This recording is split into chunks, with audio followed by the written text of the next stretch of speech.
Pertemuan kali ini kita akan mempelajari sistem pencernaan manusia. Materi ini adalah lanjutan dari materi sebelumnya mengenai nutrisi dan uji bahan makanan.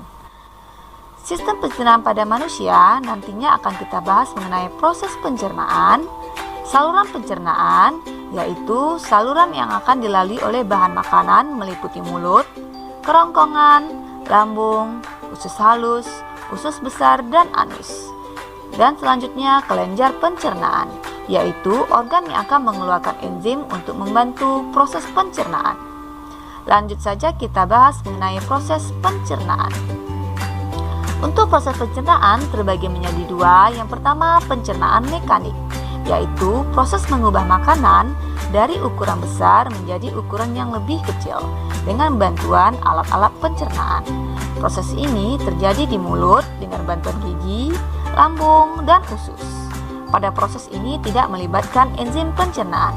Berikutnya pencernaan kimiawi, yaitu memecahkan molekul bahan makanan yang kompleks seperti karbohidrat, protein, dan lemak menjadi molekul yang lebih sederhana seperti asam amino, glukosa, dan asam lemak, sehingga molekul ini nantinya siap diserap oleh tubuh.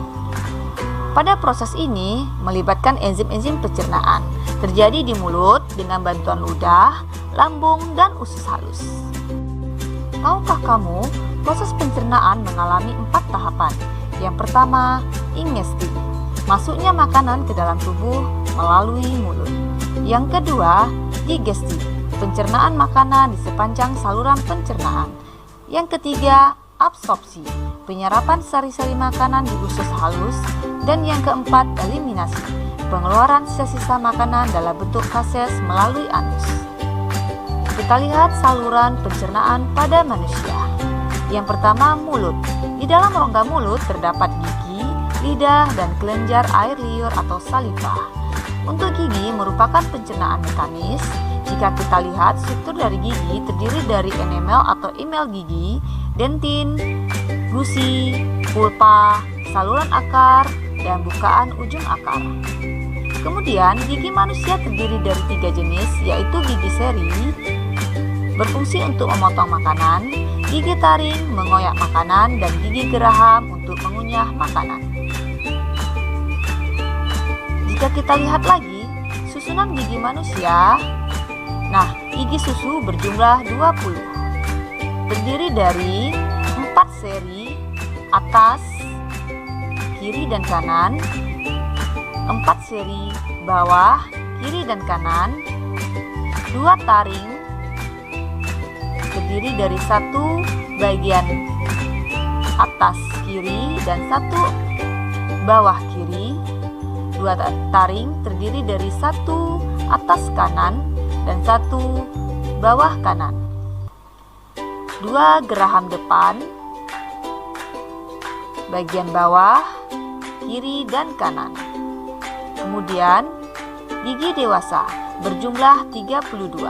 Untuk gigi dewasa ada penambahan di bagian belakang 3, bagian kanan bawah 3, bagian kiri bawah 3, bagian kiri atas, dan 3 bagian kanan atas, sehingga berjumlah 32 gigi. Berikutnya saliva atau ludah. Di sini terjadi pencernaan kimiawi, yaitu meliputi enzim-enzim pencernaan.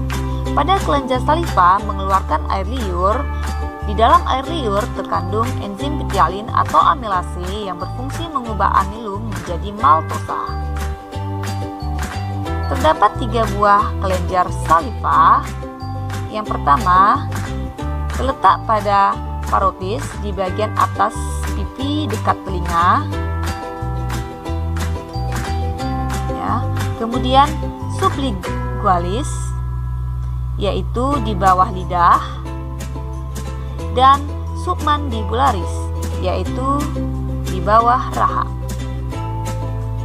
Prosesnya seperti ini. Pada saat kita mengunyah akan mengeluarkan air liur pada bagian-bagian yang tertera pada gambar. Berikutnya lidah. Lidah berfungsi untuk menempatkan makanan di antara gigi-gigi, mengaduk makanan untuk bercampur dengan ludah sehingga menjadi bolus, mendorong makanan saat proses penelanan. Selain itu, pada gigi juga terdapat saraf sehingga berfungsi untuk pengecap rasa makanan. Selanjutnya, kerongkongan. Kerongkongan berfungsi mendorong makanan dari kerongkongan menuju lambung dengan gerakan peristaltik. Gerakan peristaltis yaitu gerakan meremas sebagian pangkal dan melemas sebagian ujung sehingga membantu makanan masuk menuju lambung.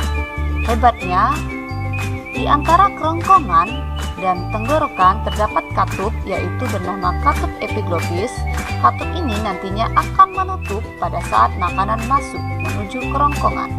Dan dengan adanya katup ini, makanan tidak akan salah jalur menuju tenggorokan yaitu saluran proses pernapasan.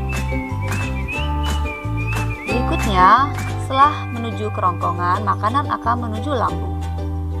Lambung berfungsi sebagai tempat pencernaan mekanik, yaitu terjadi proses peremasan dan pencampuran makanan dengan getah lambung. Kemudian tempat pencernaan kimiawi, yaitu pemecahan protein polipeptida kompleks menjadi pepton oleh enzim pepsid. Selain itu, pada lambung juga terdapat asam lambung. Asam lambung ini berfungsi untuk mematikan kuman yang ikut terbawa pada saat kita menelan makanan dan mengaktifasi pepsinogen menjadi pepsin serta menyediakan suasana basah untuk kerja enzim pepsin. Setelah melewati lambung, nantinya makanan akan melewati usus halus. Pada usus halus bagian pangkal di dekat lambung terdapat duodenum atau usus 12 jari, kemudian ileum usus penyerapan, dan ini jejunum usus kosong. Pada duodenum terjadi pencernaan kimiawi. Pada duodenum dibantu oleh kelenjar pencernaan seperti hati dan pankreas. Nah, di sini bermuara saluran getah pankreas dan saluran empedu. Saluran empedu mengandung garam empedu yang berfungsi untuk mengemulsikan lemak. Selain itu, zat warna pada empedu memberikan warna pada feses. Kemudian, pada saluran getah pankreas terdapat enzim-enzim pencernaan seperti amilase, lipase, dan trypsinogen. Maka pada duodenum atau usus 12 jari terjadi pencernaan kimiawi karena melibatkan enzim-enzim yang telah dihasilkan oleh hati dan pankreas. Berikutnya, lanjut ke usus kosong atau jejunum. Pada usus ini, makanan mengalami pencernaan kimiawi oleh enzim yang dihasilkan oleh dinding usus sehingga makanan semakin halus dan encer. Enzim tersebut adalah eripsin, enterokines, maltase, laktase, dan sakrase. Selanjutnya, makanan akan melewati ileum. Nah, di ileum atau usus penyerapan terjadi penyerapan sari-sari makanan. Di ileum ini terdapat jonjot-jonjot di bagian pangkalnya. Nah, ini pada usus penyerapan, bagian permukaannya terdapat jonjot atau villi. Nah, di sini nantinya terdapat pembuluh kapiler dan pembuluh limfa. Pembuluh kapiler berfungsi untuk menyerap zat gizi sederhana yang larut dalam air seperti vitamin B, C, mineral, asam amino, dan glukosa. Dan pada pembuluh limfa terjadi penyerapan zat gizi sederhana yang larut lipid seperti vitamin A, D, E, K, dan asam lemak. Nah, disinilah nantinya akan terjadi proses penyerapan sari-sari makanan yang telah diolah dari sistem pencernaan. Selanjutnya, usus besar dan anus. Pada usus besar terjadi penyerapan air dan mineral dari sisa makanan dan pembentukan fases. Nah, setelah melewati usus halus tadi, makanan melewati usus besar.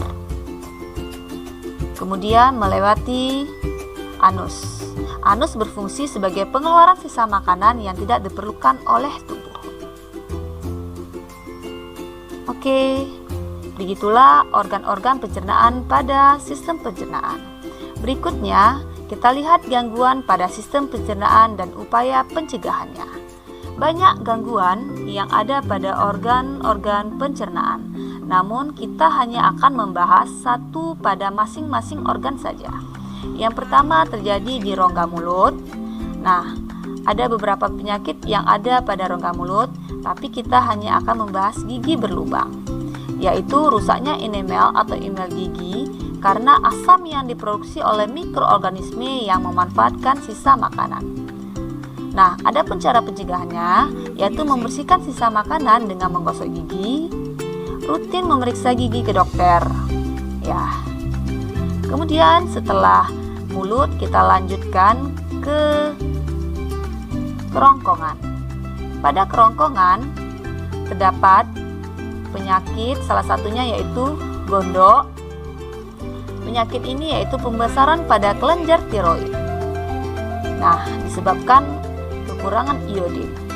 Adapun cara pencegahannya yaitu mencukupi asupan iodin. Selain itu, penyakit berikutnya terjadi di lambung.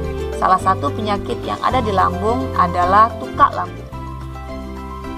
Penyakit ini disebabkan oleh infeksi Helicobacter pylori yang mengiritasi dan menyebabkan luka terbuka pada dinding lambung. Nah, adapun cara pencegahannya yaitu menjaga kebersihan makanan dan minuman dan menghindari kebiasaan merokok serta menghindari minum alkohol. Setelah lambung, kita lanjut ke usus halus. Adapun salah satu penyakit yang terjadi pada usus halus yaitu celiak. Celiak merupakan penyakit keturunan akibat intoleransi terhadap gluten yang akan menyebabkan dinding usus halus diserang oleh sistem imun sehingga villi menjadi menipis dan muncul luka terbuka. Pada saat penderita makan makanan yang menggluten, sistem kekebalan tubuh akan merespon dengan merusak villi. Nah, jika kita lihat ini adalah penampakan villi normal, sedangkan ini adalah penampakan villi yang telah dirusak, bentuknya menipis dan sedikit ada luka. Selain di usus halus, kita lanjutkan ke usus besar. Nah, kita lihat dari ujung di sini. Penyakit yang ada di situ adalah appendicitis atau radang usus buntut, yaitu peradangan pada appendix atau umbai cacing. Nah, adapun cara pencegahannya yaitu dengan menerapkan diet tinggi serat. Jikapun telah terjadi peradangan atau penyakit usus buntu, pengobatannya adalah dengan pengangkatan appendix dan pemberian antibiotik. Penyakitnya seperti ini jika sudah terjadi peradangan. Selanjutnya, penyakit yang ada pada usus besar yaitu sembelit. Nah, disebabkan karena tidak lancarnya pergerakan sisa makanan di sepanjang usus besar. Nah, untuk penyakit sembelit bisa kita atasi dengan konsumsi cukup air putih, konsumsi serat, dan menghindari kebiasaan menahan BAB. Kemudian kita lanjutkan bagian anus. Penyakit yang ada di anus adalah wasir, yaitu pembengkakan atau pelebaran pembuluh darah bagian rektum dan sekitar anus. Nah, adapun cara pencegahannya adalah perbanyak konsumsi serat dan minum air putih, menghindari kebiasaan menunda BAB, serta hindari konsumsi kafein dan alkohol. Oke, selesai pembahasan kita dan ini adalah kesimpulan pembelajaran kita hari ini. Untuk saluran pencernaan meliputi mulut, kerongkongan, lambung, usus halus, usus besar, dan anus. Ingat, saluran pencernaan adalah organ-organ yang akan dilewati oleh bahan makanan. Kemudian kelenjar pencernaan Kelenjar ini akan menghasilkan enzim-enzim yang membantu proses pencernaan. Di antaranya ada kelenjar ludah, getah lambung, kelenjar hati, kelenjar pankreas, dan kelenjar dinding. Dan ini adalah ringkasan dari enzim-enzim pencernaan yang terdiri dari bagian mulut. Di situ ada enzim petialin, bagian lambung, terdapat enzim pepsin, renin, dan HCl. Kamu bisa memberi singkatan agar mudah menghafal enzim yang ada pada lambung. Misalnya jika kita buat singkatan menjadi PERIH, P pepsin, R renin, H HCl. Bagaimana? Mudah bukan? Kemudian usus halus, terdapat enzim amilase, lipase, dan tripsin. Kamu bisa membuat singkatan dengan A. Kemudian bagian usus halus di dinding usus halus terdapat erepsin, enterokines, maltase, laktase, sakrase. Nah, di sini kamu bisa membuat singkatan sehingga kamu bisa mudah menghafal enzim-enzim tersebut.